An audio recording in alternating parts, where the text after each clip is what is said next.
Breaking developments tonight. New details on the gunman in the deadly campus shooting, what authorities have now discovered inside his home.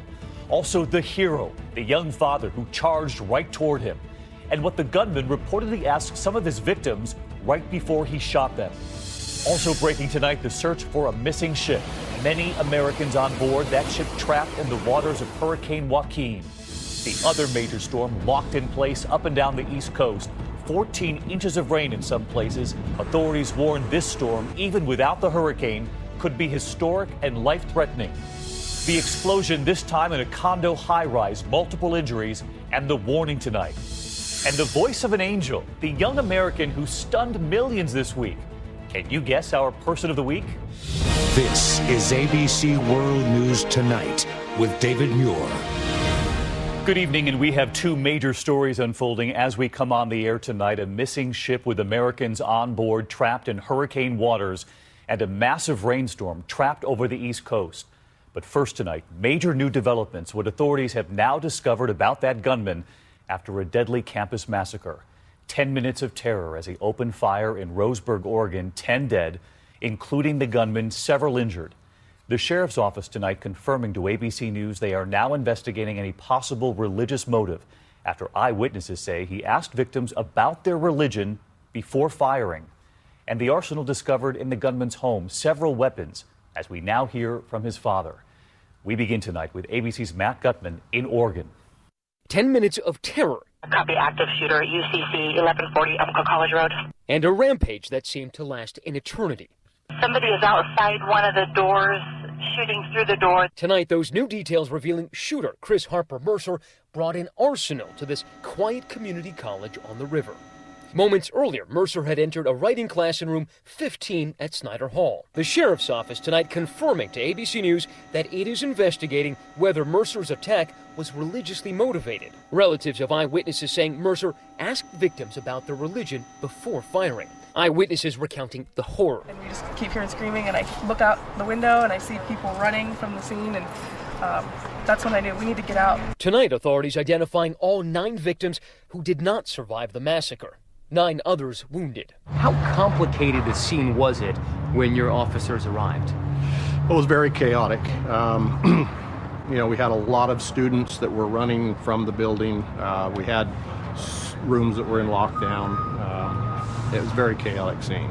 We do have one female that has been shot at this time. More than 2,000 other students sheltering in place. It was horrifying, and being locked in there and not knowing if my friends were okay, I, of course, was bawling my eyes out. Within 6 minutes of the first call, Roseburg police officers arrive at Snyder Hall.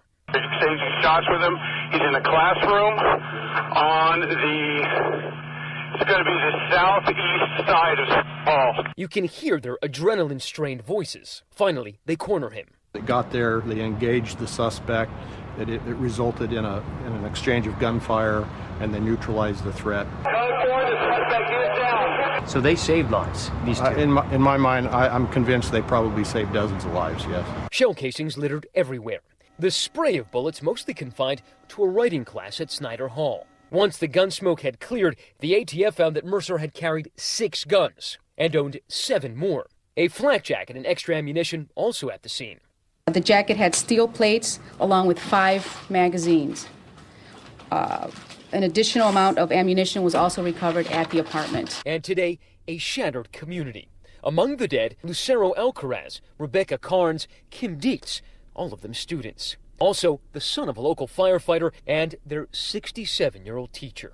And tonight, this moment of thanks to first responders turning into a communal embrace.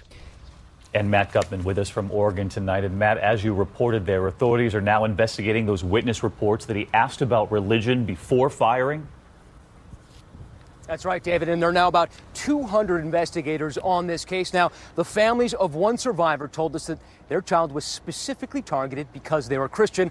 Another survivor telling us that the shooter simply asked about God in order to tell them they're going to be closer to their maker right now. Either way, horrifically cold-blooded. All right, David. Matt Gutman leading us off tonight. Matt, thank you. And this evening, this is all part of a chilling portrait now emerging of the gunman. He lasted only a month in the military. Authorities searching his home today, questioning the gunman's mother. bomb-sniffing dogs at the scene, and what he wrote online about mass shooters who came before him. Here's ABC's Neil Karlinski now. Before Chris Harper Mercer was an alleged mass murderer, he was a failed soldier, lasting just a single month in basic training in 2008. According to the military, discharged for failing to meet the minimum standards. This is the apartment where he lived. It's just about 2 miles from the school. Behind it, these beautiful hills, a tennis court, a playground. This is the view he would have woken to before allegedly going on that rampage.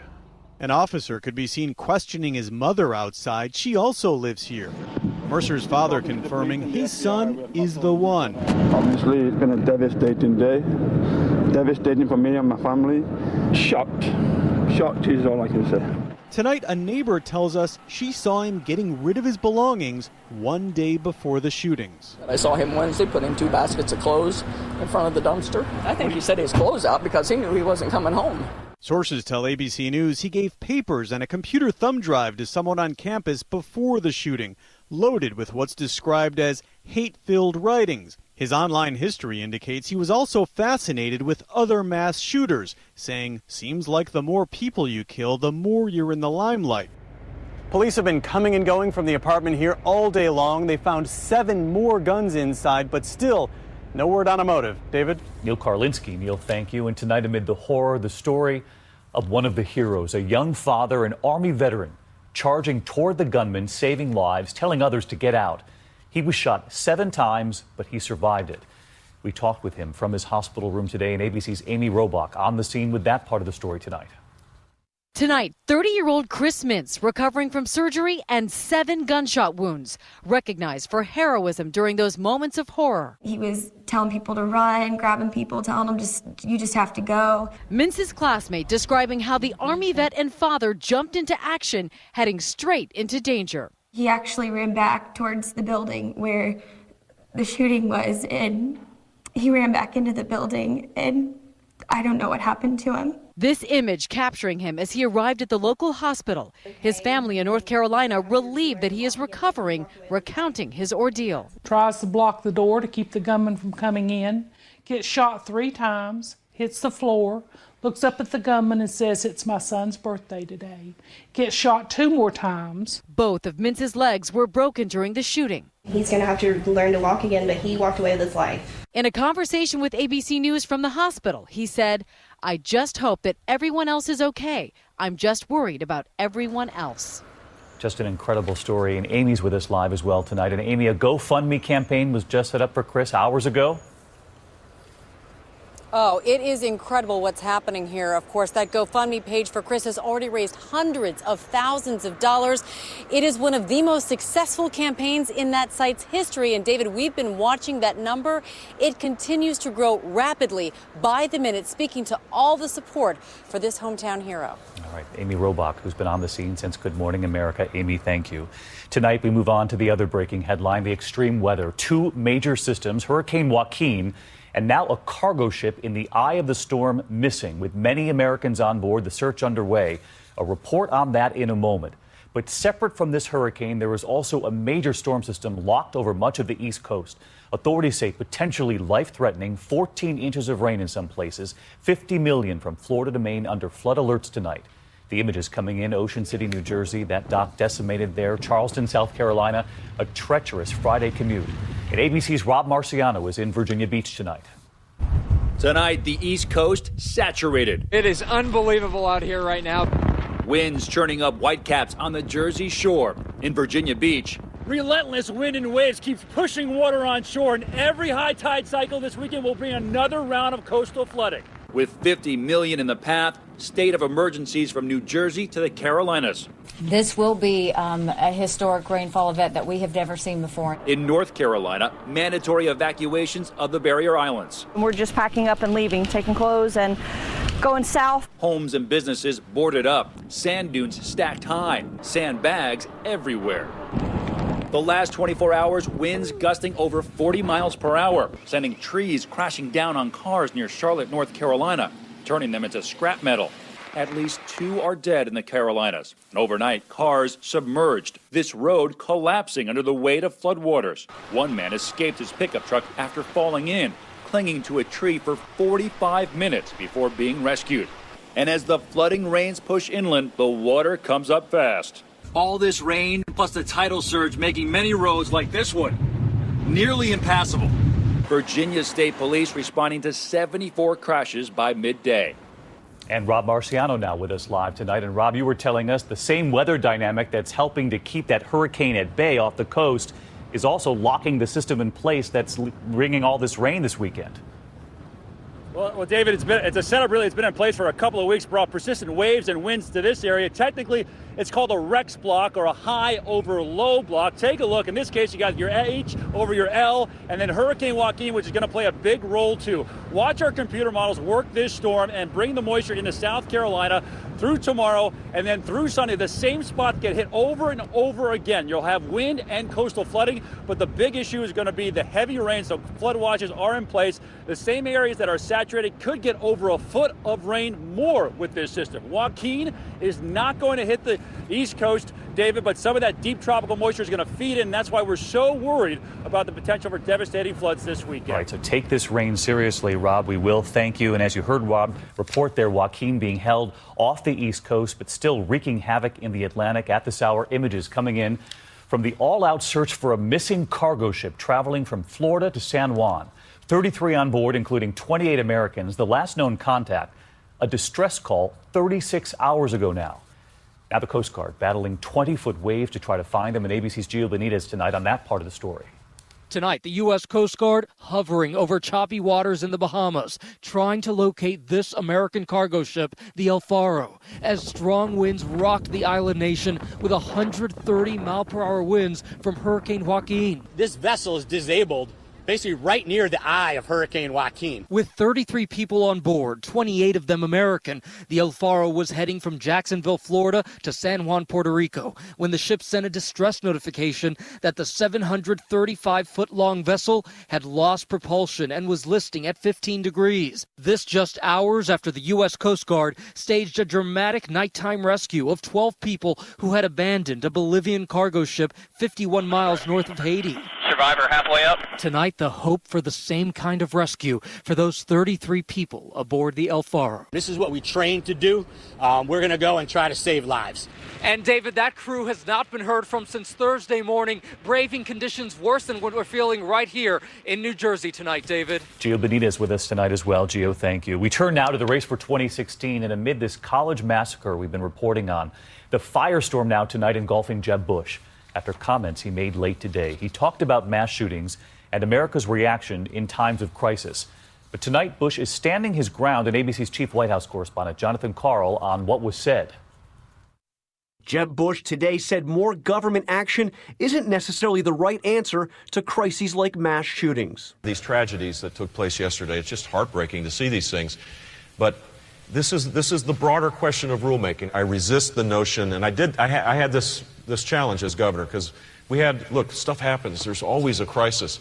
And the impulse is always to do something, and it's not necessarily the right thing to do. At a White House press conference, President Obama took issue with that. How would you react to Governor Bush? I don't even think I have to react to that one. I think the American people should hear that and make their own judgments based on the fact that every couple of months we have a mass shooting. And they can decide whether they consider that stuff happening. But Jeb Bush said he wasn't specifically referring to Oregon when he said stuff happens, but generally to the drive to act after a crisis. It wasn't a mistake. I said exactly what I said. Why would you explain to me what I said wrong? When you said stuff happens. Things happen all the time. Things. Is that better? There was no connection to the Oregon issue at all. If you go back and listen to it, I think you'll find that to be the case. GOP frontrunner Donald Trump told George Stephanopoulos today he doesn't see the need for any new gun laws. This isn't guns. This is about really mental illness. And again, politically correct, oh, we're going to solve the problem, there'll be no problem, et cetera, et cetera. You're always going to have difficulties, no matter how tight you run it. Democrats have jumped all over Jeb Bush's comments, but as he points out, he was referring generally to how politicians respond to crises, not directly to what happened in Oregon. And just minutes ago, David, he tweeted out, "Liberal Dems and some in media distorted my words to advance their agenda in the wake of tragedy. It's wrong." David? John Carl live outside the White House. John, thank you. And we saw Donald Trump there. You can see all of George's interview with Trump Sunday right here on ABC's This Week. There is still much more ahead on World News Tonight this Friday. The consumer alert tonight, how not to get fooled when you're shopping by those signs that say there's a sale. Shoppers searching for the best deals. And we take a look at one sign, for example, tonight promising 15% off. But the part we didn't see, we have 3 things to look for to make sure you're getting the deal you want. Also tonight, the invisible danger and the new warning. This time, the explosion in a high-rise condo, several injuries. And then we learned of the practice run in space to make sure we can prevent an asteroid from hitting Earth. What they're now doing, coming up. Next tonight, your money and a consumer alert about those signs that promise a great deal. Are they always what they seem? Here's Rebecca Jarvis tonight. These kids are ready to party in the spacious pool they see on the box cover. But instead, they're getting a lesson about a shady sales tactic, the photo fake out. Okay, you guys ready to see this pool? Yeah!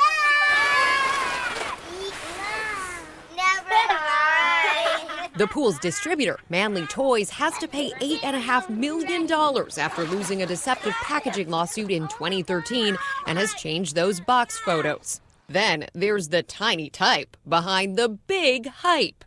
This Sears ad promising an extra 15% off all appliances with Sears card. But as the website mouseprint.org found last year, there's fine print below that 15% off all. Excludes general air, decor, sewing machines, microwaves, air conditioners. All of these are exclusions. What can I buy? Sears corrected what they called an inadvertent error. Then the sale fail. These signs were pushing great deals in Hobby Lobby stores. That looks fabulous. 50% off store? I would be willing to buy that, yes.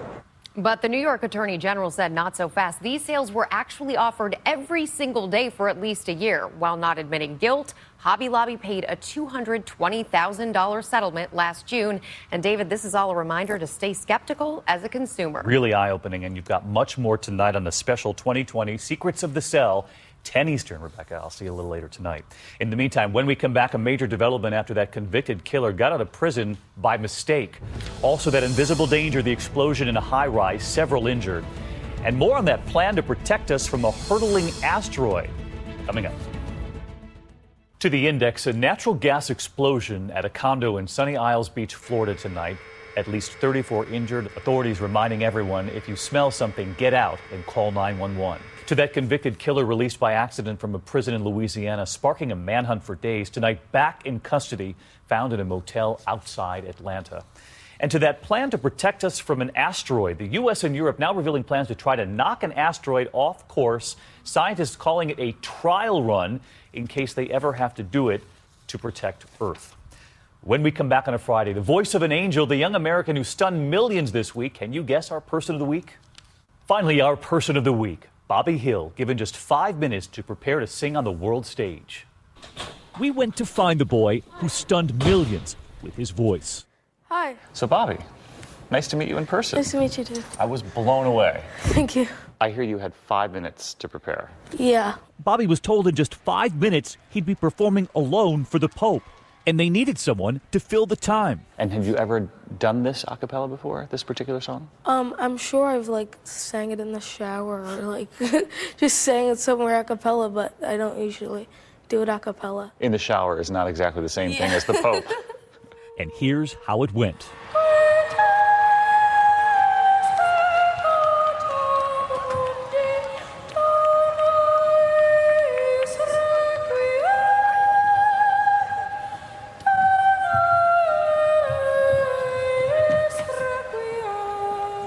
The crowd erupts. Then Bobby confidently marches right up to the Pope. And then they called me back and he gave me this rosary. And Bobby offers a firm handshake in return. And you've been carrying it around with you ever since? Yeah. What's your dream? I would like to have a career in music, I would say. Yeah. Yeah, that's really my dream. I have a feeling that'll happen one day. He laughs, but just listen to that voice.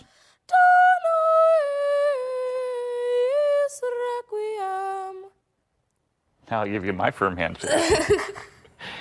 That's a voice of an angel right there. He's on his way. What would you say to other kids your age about that moment that you didn't even know was going to happen? I'd say that any kid that would like to sing, especially boys, because sometimes they get hounded for that, I'd say that to just follow your dream and do whatever you want, and it doesn't matter what other people think. And so we choose Bobby Hill, and boy, did we need that tonight. We'll see you on Monday. Good night.